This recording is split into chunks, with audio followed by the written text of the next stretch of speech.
Bismillahirrahmanirrahim.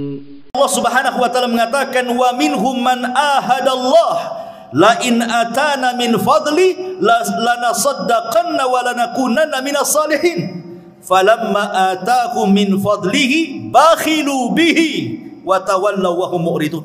At-Taubah 75-76.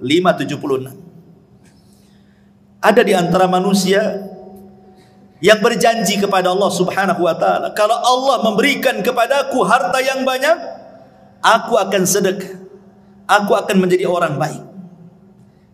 Ketika Allah berikan betul-betul harta itu, apa yang terjadi? Bakhilu bihi, dia pun menjadi orang yang paling bakhil. Kemudian wa tawallaw wa hum mu'ridun, dia pun berpaling dan tidak mau dekat dengan Allah Subhanahu wa taala. Disitulah letak fitnahnya. Orang kalau sudah kemudian punya harta, takut pula dia kehilangan harta.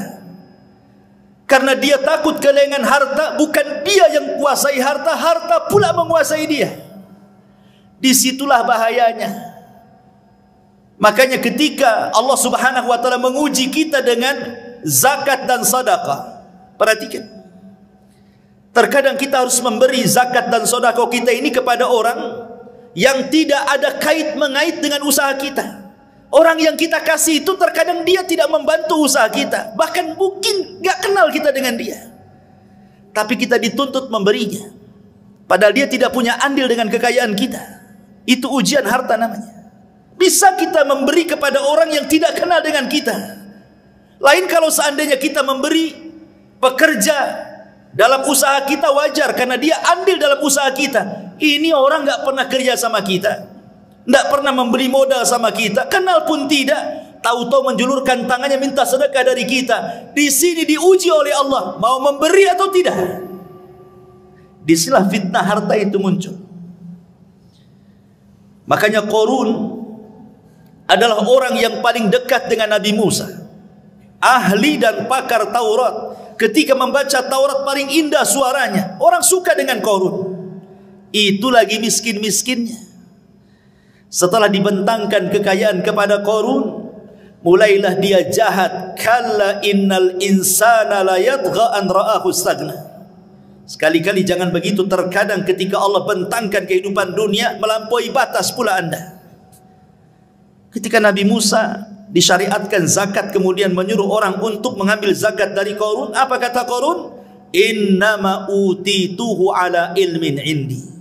Enak saja kau datang ngambil zakat dariku, sementara kekayaanku ini hasil jerih payahku.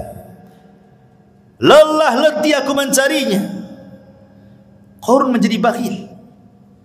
Ma'asyiral muslimin yang dimuliakan Allah Azza wa Jalla, inilah fitnah harta yang sangat bahaya. Makanya Rasul mengatakan, likulli ummatin fitnah wa fitnatu ummatil mal. Setiap umat itu ada fitnahnya, dan fitnah umatku adalah harta, kata Nabi sallallahu alaihi wasallam. Ma'asyiral muslimin yang dimuliakan Allah Subhanahu wa taala, apalagi kalau kita lihat di zaman sekarang itu, zaman globalisasi, zaman di mana orang mampu mengakses yang jauh menjadi dekat.